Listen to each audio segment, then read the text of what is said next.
أعوذ بالله السميع العليم من الشيطان الرجيم بسم الله الرحمن الرحيم الحمد لله رب العالمين وبه نستعين وصلى الله على محمد وعلى الطاهرين وعلى الله دائم أجمعين من الآن إلى قيام يوم الدين آمين رب العالمين. Une vidéo que j'ai appelée les terroristes de Muawiyah la'natullah alayh. En fait, c'est pour bien recadrer ce sujet, je vais parler des terroristes, de gens qui ont fait des actes de terrorisme, c'est-à-dire susciter la terreur parmi la population des musulmans, après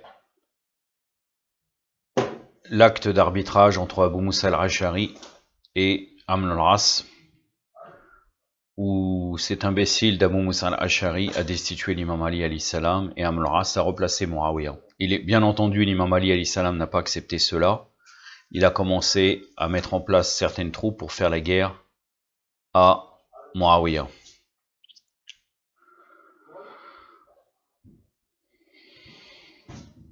Après la conclusion de ce traité de destitution, cet acte de destitution, l'imam Ali alayhi salam, qu'est-ce qu'il a dit? Oh vous les gens, Abu Moussa Abdullah ibn Qais, c'est-à-dire Abu Moussa al-Ash'ari, vient de déposer Ali et de dépouiller de l'autorité qu'il réclamait. Non, pardon. Je me suis trompé. C'est la conclusion de Amr al-As. Donc, que dit Amr al-As? Oh vous les gens, Abu Moussa Abdullah ibn Qais, donc Abu Moussa al-Ash'ari, vient de déposer Ali alayhi salam et de le dépouiller de l'autorité qu'il réclamait. Il a agi en parfaite connaissance de cause. À mon tour, je me joins à lui pour déposer Ali et j'établis Muawiyah comme mon chef et le vôtre, attendu qu'Abu Moussa a déclaré dans procès verbal que Osman a été tué injustement en martyr de la foi, que son ami a le pouvoir de poursuivre le meurtrier partout où il se trouve, considérant que Muawiyah a été le compagnon du prophète, et que son père a eu le même honneur, je déclare qu'il est notre calife et que nous accordons notre obéissance, que nous lui prêtons le serment d'allégeance et que nous l'investissons de la charge de venger la mort de Osman. Donc l'imam Ali refuse, il refuse cet arbitrage, car de toute façon dans les conditions c'était même pas, déjà c'était invalide, car on ne peut pas destituer le calife légitime nommé par Allah, Azza wa Jal. Et en plus de cela, ils n'ont pas respecté les conditions qui s'étaient mises en place au départ, puisqu'entre Abu Moussa al-Ash'ari et Amr al-As, c'était décidé qu'ils destituent les deux, et Muawiyah et l'imam Ali. Donc l'imam Ali a commencé à vouloir ne pas accepter et se dire qu'il pourrait recommencer la guerre, mais que s'est-il passé? Muawiyah, entre-temps, à partir de Sham, il s'est empressé à armer et salarier des groupes terroristes qu'il envoyait en différentes provinces de la nation musulmane, qui en réalité la nation de l'islam était au corps sous l'autorité de l'imam Ali alayhi salam. La mission de ces hommes, c'était tuer, brûler, piller, dévaster, détruire, prendre en captivité hommes, femmes et enfants. Et je vais vous les citer en décrivant qu'est-ce qu'ils ont fait. Le premier, c'est El-Norman ibn Bashir. Norman ibn Bashir, il est né en l'an 8, ou bien en l'an 6 de l'Hégire.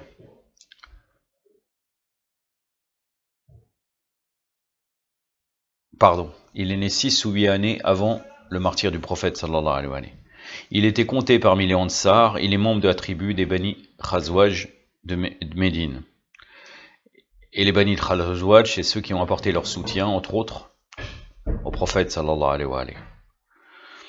Dans cette tribu, il y a eu beaucoup de Ansar et de Muhajir et de Ansar et compagnons. Compagnons selon la terminologie générale des Mukhalifin. Les Bani Khazwaj étaient originaires du Yémen. Ils sont venus s'établir dans l'oasis de Yathrib, c'est-à-dire de Médine, avant l'avènement de l'islam.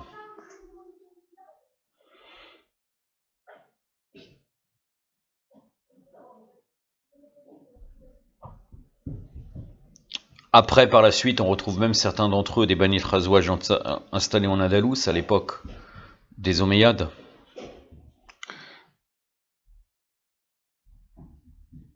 Et quelle a été leur position? Quelle a été la position de Norman ibn Bashir, qui faisait partie des Khazwaj, après, lors de l'affaire du soulèvement contre la politique d'omeyyadisation, comme le fait de privilégier les Bani Omeyyah de Osman ibn Affan. Norman ibn Bashir, il s'est rangé du côté de Osman, donc de celui, l'usurpateur qui était assiégé. Et après donc l'assassinat de Osman, il est parti rejoindre Muawiyah, et après il a servi son fils héritier Yazid.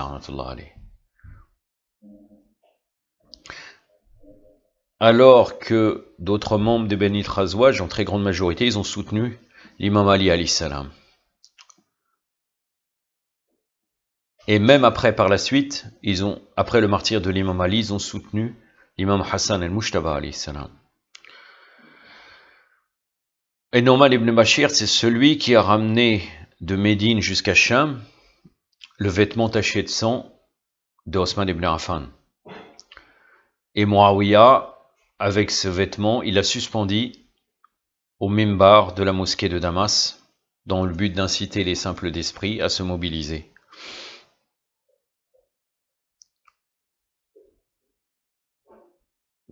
Il est dit dans Tabari, la version française, le volume qui s'appelle Les 4 premiers califes, la page 373. Un homme nommé Norman et fils de Bashir, l'Ansar, avait retiré du corps d'Osman, le jour même où celui-ci avait été assassiné, la chemise ensanglantée du calife. Et l'avait porté en Syrie en même temps que la main mutilée de sa femme Naïla. Chaque vendredi, quand Muawiyah se trouvait en chair pour le sermon et la prière, Norman se plaçait à côté de lui, tirait de sa manche cette chemise et cette main et les montrait à l'assemblée, et tous les assistants fondaient en larmes. Enfin, 30 000 des plus braves guerriers de Syrie s'engagèrent par serment à ne point boire d'eau fraîche, à ne pas dormir sur des matelas, à ne point se laver le corps avant d'avoir vengé la mort d'Osman. Muawiyah, il a nommé Norman ibn Bashir gouverneur de Koufa, puis après il est devenu gouverneur de Hims ou Homs. C'est une ville de la Syrie actuelle, centrale, à mi-distance entre Alep et Damas. Après Muawiyah, le fils de Yazid ibn Muawiyah,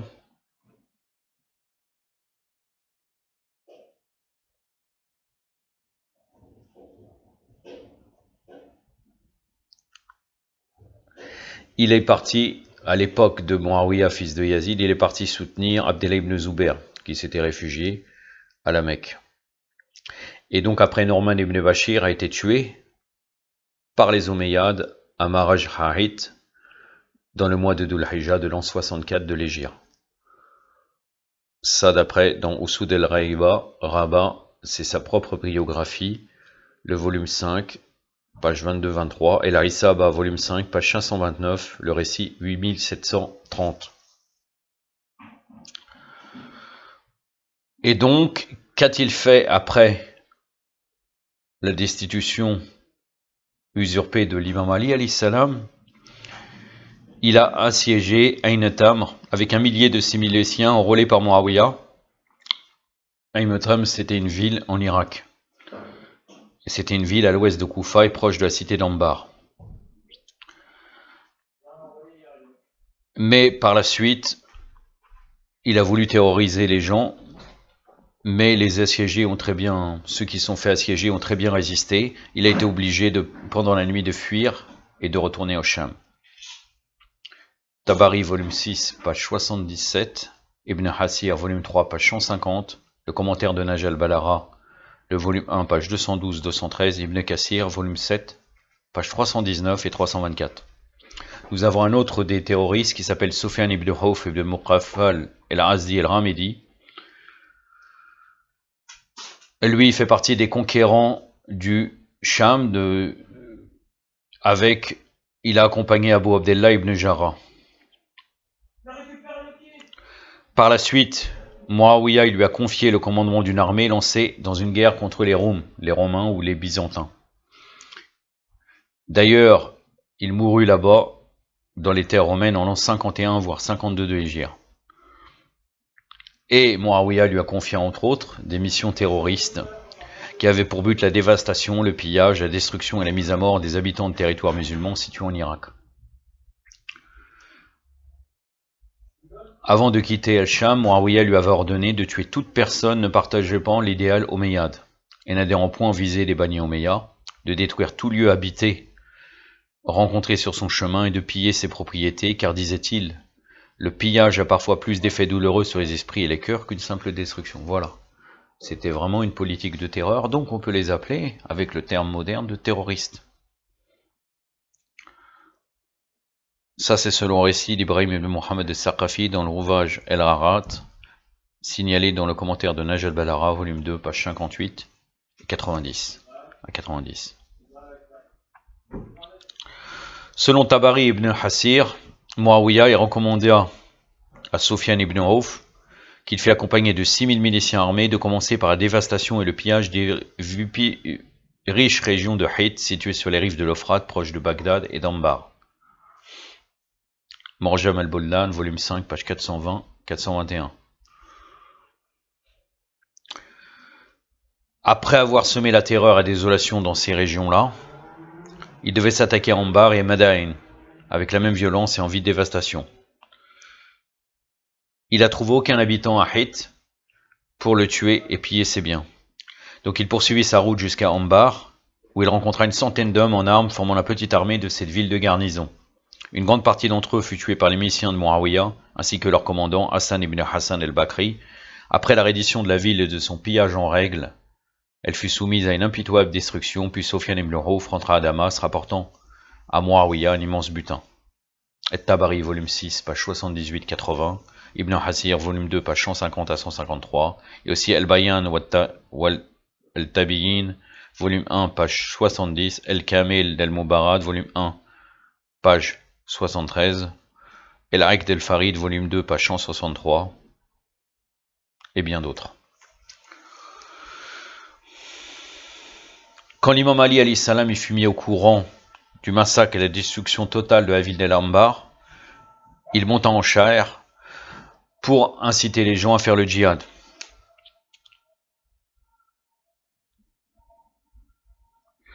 Et comme il y avait très peu de réponses à ce que avait dit l'imam Ali, il s'est lancé à pied à la rencontre de l'ennemi intérieur. Et lorsque les gens virent l'imam Ali alayhi salam s'élancer seul et décidé contre l'ennemi commun, il fut honteux et ils retrouvèrent le chemin de dignité et honneur et se joignirent à leur imam qui fit halt al-Nurkhayla.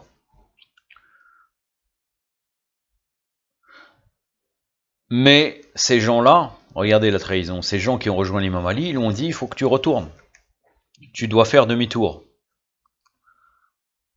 Et l'imam Ali, tellement ils ont insisté, il a consenti au retour. Seul Saïd ibn Qais el-Hamdani poursuivit sa route à la tête d'une armée de 8000 combattants. Mais Sufyan ibn Auf al-Ramedi, ayant fui, Saïd ibn Qais el-Hamdani fit demi-tour sans affrontement avec l'ennemi. De retour à Koufa, selon le commentaire d'Ibn Abel Radid, l'imam Ali les fut tellement déçu qu'il refusa de se rendre à la mosquée. Et il s'assit dans le couloir de sa maison, donnant accès à l'entrée de la mosquée. Il rédigea le sermon 27 de Naj al-Balara Sharif, qu'il remit à son serviteur Saad pour qu'il le lise aux gens. Néanmoins, el-Mubarad révèle dans Kamil, volume 1, page 104 à 107, que Ubaydullah ibn Auf et-Taymi ibn Aïcha dit que Amir al-Mu'minin alayhi salam prononça ce sermon à Nurkhayla. Ensuite, Ibn Aïsam a soutenu cette possibilité comme préférable. Soit il l'a donné à quelqu'un à réciter, soit il l'a récité lui-même. Que dit-il dans ce sermon qui avait pour but de contrer l'invasion d'El-Ambar par l'armée de Muawiyah? Mais les gens y restèrent passifs. Et dans ce sermon, l'imam Ali évoque les bienfaits du djihad. Que dit-il? Certes, le djihad est l'une des portes du paradis ouverte par Allah à ses amis privilégiés. Il est l'habit de la piété et l'armure protectrice d'Allah, ainsi que son robuste bouclier. Celui qui l'abandonnera, Allah le vêtira de l'habit de l'humiliation et sera envahi de détresse. Il portera la marque du mépris et de la honte. Son cœur sera voilé de ce qui n'est pas conforme à la raison, il sera privé de tout droit et de la vérité pour avoir abandonné le djihad. Il sera frappé d'infamie et de justice, et la justice lui sera déniée. Prenez garde, nuit et jour, secrètement et ouvertement, je vous ai appelé au combat contre ces gens. Je vous ai recommandé de les attaquer avant qu'ils ne vous attaquent. Certes, par Allah, chaque fois qu'un peuple est envahi au sein de ses propres demeures, il ne pourra s'empêcher de souffrir l'humiliation. Mais vous comptez les uns sur les autres, vous avez été nonchalants jusqu'à ce que vous soyez envahis et vos cités conquises. Les cavaliers des Banu al-Ramid sont parvenus à l'Ambar et tué Hassan ibn Hassan el-Bakri. Ils ont fait fuir vos cavaliers de leur garnison. Puis j'ai appris que chacun d'entre eux se lança sur les femmes musulmanes et sur les femmes placées sous la protection de l'islam pour leur arracher leurs bijoux, portés aux chevilles, bras, cous et oreilles, et qu'aucune femme ne put leur résister excepté en prononçant verset Inna lillahi wa la raji'un. En vérité, nous sommes à Allah et vers lui nous retournons. Et en implorant la miséricorde d'Allah, puis ils s'enfuirent chargés de richesses sans qu'un seul d'entre eux ne soit atteint d'un coup ni en perdre la vie. Si après cela un musulman venait à mourir de honte, il n'en sera pas blâmé, et à mon sens, il l'aura plutôt mérité. Vraiment très très étrange. Et d'ailleurs, c'est ce que le dit l'imam Ali, il est très étonné par la non-mobilisation de ses partisans. Que cela est étrange, oui étrange, par Allah, cela tue le cœur et apporte la souffrance de voir ces gens s'unir autour de leur erreur, c'est-à-dire les partisans de Muawiyah. Et de vous voir diviser au sujet de votre droit, que la honte et le malheur vous envahissent puisque vous êtes devenus les cibles des flèches décochées. Vous êtes attaqués et vous n'attaquez pas, vous êtes envahis et vous n'envahissez pas. Allah est désobéi, vous y consentez. Lorsque je vous ordonne de faire mouvement contre eux en été, vous dites il fait chaud, épargne-nous jusqu'au moment où la chaleur s'éloignera de nous. Lorsque je vous ordonne de marcher contre eux en hiver, vous dites il fait trop froid, laisse-nous le temps jusqu'à ce que le froid s'éloigne de nous. Ce ne sont là que des prétextes soulevant la chaleur ou le froid. Mais si vous fuyez la chaleur et le froid, par Allah, vous fuirez davantage le sabre. C'est très courant, même dans le Coran, quand Allah subhanahu wa ta'ala dans Surat al-Baqarah a demandé aux Juifs d'égorger une vache, ils ont discuté. Là c'est pareil. Ils ne disent pas on veut pas le faire, mais on discute. Il fait trop chaud, après il fait trop froid. Et en continuant dans le récit même de la vache, après ils ont posé tellement de conditions et demandé tellement de précisions que la vache est devenue rare. Et d'après nos hadiths, c'était un petit orphelin qui avait cette vache, qui avait certaines particularités, détaillées dans la sourate Al-Baqarah. Ils ont réussi à la trouver et l'égorger, mais Allah subhanahu wa ta'ala dit, vous n'avez failli pas le faire.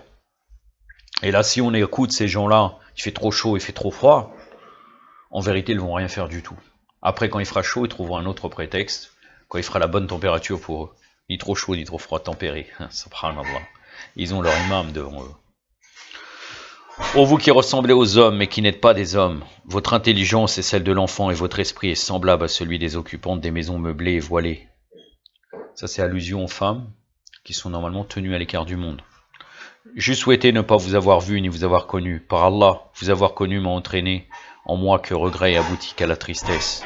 Que Allah mène le combat contre vous. Vous avez rempli mon cœur de pu et chargé ma poitrine de colère. Vous m'avez fait boire les afflictions à grande gorgée. Vous avez détruit ma pensée par la désobéissance et l'abandon, au point les Koreïch ont commencé à dire le fils d'Abu Taleb est vaillant, mais il ignore tout de la guerre. Que Allah les bénisse, s'ils savaient. Y en a-t-il un seul parmi eux autant courageux face au combat et autant expérimenté que moi-même? Je me suis dressé en son sein de la guerre alors que je n'avais pas encore atteint mes 20 ans, et aujourd'hui j'ai dépassé la soixantaine et suis toujours en mesure de combattre. Mais hélas, nulle est la vie de celui qui n'est pas obéi. C'est-à-dire comme quoi il ne peut rien faire, il n'est pas obéi. Un autre des mercenaires de Muawiyah, l'arnatullah alayh, c'est, il m'en reste encore 3, Abdullah ibn Masada, ibn Hakama, ibn Malik, ibn Bad el-Farazi. Donc lui aussi c'est encore un des chefs des milices qui ont été pour semer la terreur en Irak. Et lui, il était anciennement un partisan de l'imam Ali alayhi salam.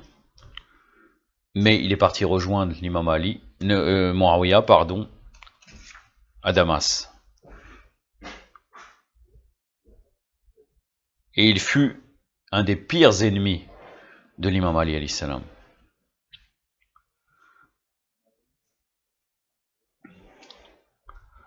Il vécut assez d'années par la suite pour servir Yazid, l'arnatullah alayh, et c'est son armée, il était dans son armée quand ils ont attaqué Médine.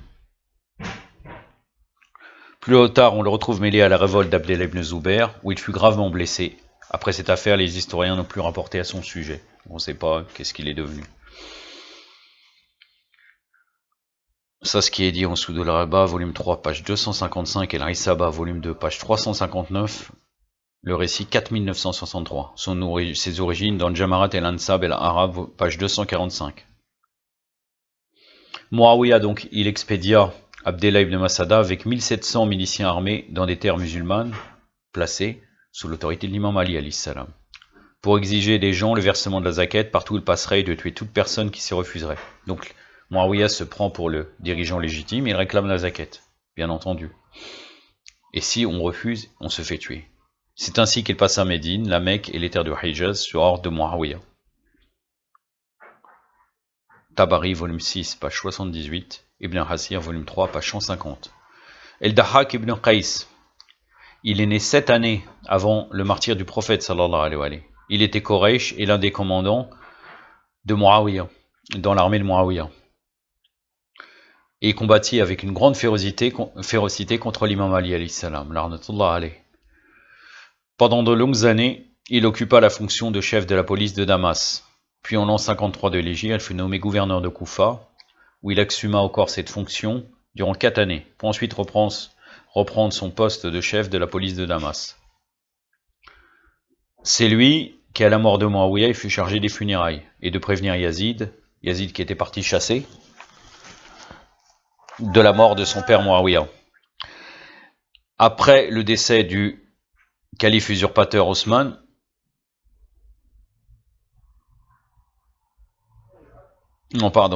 après le décès donc de Muawiyah, après le décès, ce n'est pas Muawiyah, le fils de Yazid. Il prêta serment d'allégeance aux parents de Aïcha, d'Abdallah ibn Zubair, et combattit contre Marwan ibn al-Hakam, calife Omeyyade, à Maraj Aret. Il fut tué lors de cette bataille dans le mois de Dhul Hijjah, l'an 64 de l'Hégire. Usoud al-Rabah, volume 3, page 36-37, Tardib ibn Asakir, volume 7, page 4 à 9. D'après Tabari, Muawiyah l'envoya à tête de 3000 miliciens en armes, pillés et dévastés tous les biens des Arabes habitant la région irakienne de Warqissa et tout partisan de l'imam Ali. Obéissant au ordre de son maître Omeyyade, Tahak pilla et dévasta les tribus vivant dans les terres de Salabiya. Ensuite il se rendit dans l'environ de Koufa pour piller et dévaster la région musulmane d'El-Qotana. Puis il s'attaqua à la caravane d'Amr ibn Umays ibn Masoud en compagnie... Non, et lui, Amr ibn Umays ibn Masoud, il était en route pour accomplir le pèlerinage au lieu saint de l'islam, à la Mecque. Après l'avoir mis à sac, cette caravane, il lui interdit sous la menace de mort de poursuivre son voyage pèlerin. Tabari, volume 6, page 78, Ibn Hasir, volume 3, page 150.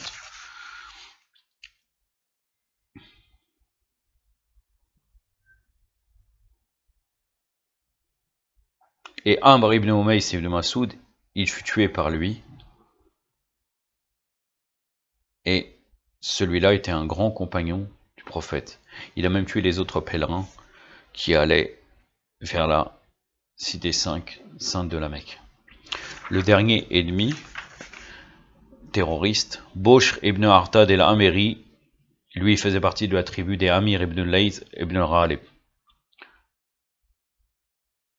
Il était issu des Quraysh et il est l'un des plus cruels et sanguinaires commandants de Muawiyah ibn Abi Sufyan.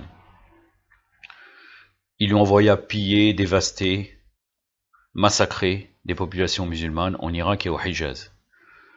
Il fut un partisan inconditionnel de Muawiyah. Il fut l'un des principaux commandants de la bataille de Siffin, et c'est lors de cette bataille que Muawiyah lui a ordonné d'affronter l'imam Ali alayhi salam en combat singulier.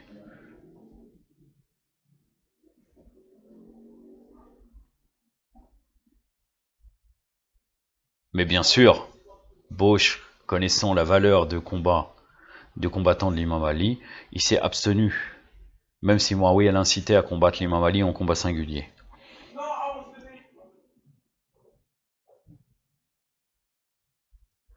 Un jour, il se trouva quand même en face de l'imam lors de la bataille de Siffin, et s'est rué avec son sabre sur l'imam, alayhi salam.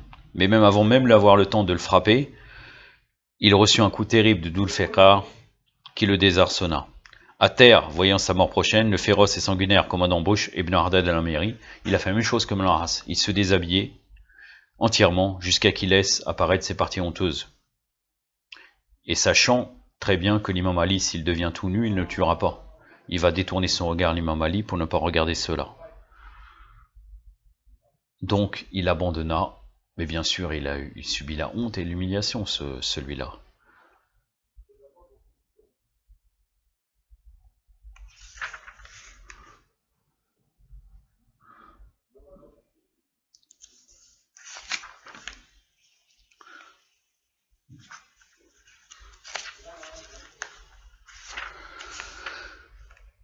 Sur ces deux compagnons, ces deux comportements lamentables de Amr al-As et Bushr ibn Ardad al-Amiri, il y a eu des poètes qui ont fait des vers de poésie sur ça, tels que Nadr ibn Haris. Que dit-il? Enverras-tu chaque jour sur le champ de bataille un guerrier à cheval dont les parties honteuses seront exhibées malgré la poussière soulevée par les combats? Au moment où Ali n'abat point son sabre sur celui-là et que Muawiyah, à la vue de cet homme, rit en secret aux éclats. Hier, les parties d'Amr al-As furent exhibées, et cet acte ignominieux, tel un couvre-chef, sera jamais posé sur sa tête. Aujourd'hui, c'est au tour des parties privées de Bushr d'être exhibées à la manière d'Amr. Recommande à Amr al-As et à Bushr de surveiller leur voie, car ils risquent d'y rencontrer le redoutable lion une autre fois. Soyez dignes d'éloges et fidèles à vos parties privées, car par Allah, c'est par vos parties privées que vous êtes en vie. Assurément, sans elle, vous n'auriez point été sauvés, que ces incidents vous fassent réfléchir avant de retourner au cœur des combats. El-Istisra, volume 4. Non, El-Istisra, page 64 à 67. Waqa'at de Siffin, la bataille de Siffin, page 527. Malek el-Ashtar, le fameux compagnon de l'imam Ali alayhi salam, a fait aussi une poésie où il dit « Est-ce qu'à chaque jour de la bataille, les jambes de l'un de tes grands hommes s'écarteront d'elles-mêmes pour exhiber ses parties privées dans la poussière du champ de bataille? Le coup terrible du propriétaire du sabre, qui injustement fut traité, a bien eu pour résultat l'exhibition de vos parties privées. Quelle partie privée? Celle d'un Amr et de Bushr, que leur échine soit brisée. » Commentaire de Naj al-Valara, volume 2, page 301.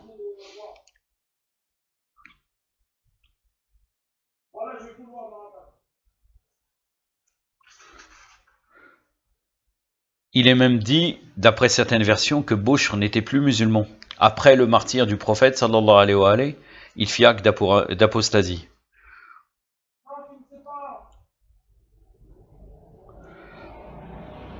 L'imam Ali alayhi salam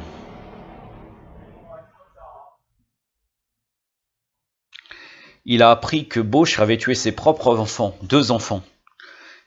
Et il implora Allah azza wa jal le fait que Bushr soit dépouillé de traces de foi et de raison, qu'il apostasie et qu'il perd la raison avant qu'il ne meure. Le doigt de l'imam, il fut accepté par Allah. Et Bushr perdit foi et raison et vécut dans l'atroce et précoce sérénité proche de la démence, jusqu'à sa mort survenue à l'époque de Muawiyah. El-Harani, volume 15, page 45, Tardib ibn Asakir, volume 3, page 220 à 222.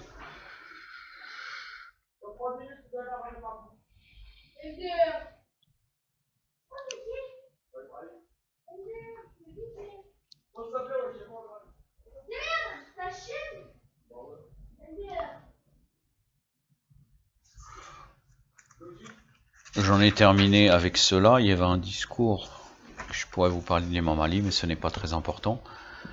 29 minutes. Je voulais vous parler un peu de... Mais c'était un long récit du mémorial des justes, Inch'Allah. Ça sera une autre occasion. J'en ai terminé avec cela. La prochaine fois, ça sera le commentaire de Duranotba, la suite. Et Inch'Allah, je commencerai à vous parler de la croyance de la secte Bakri, d'après certains ouvrages venant de chez eux. Yaktafi bihadha al-qadr. Wa sallallahu ala Muhammadin wa atrati at-tahirin. Wassalamu alaikum wa rahmatullah.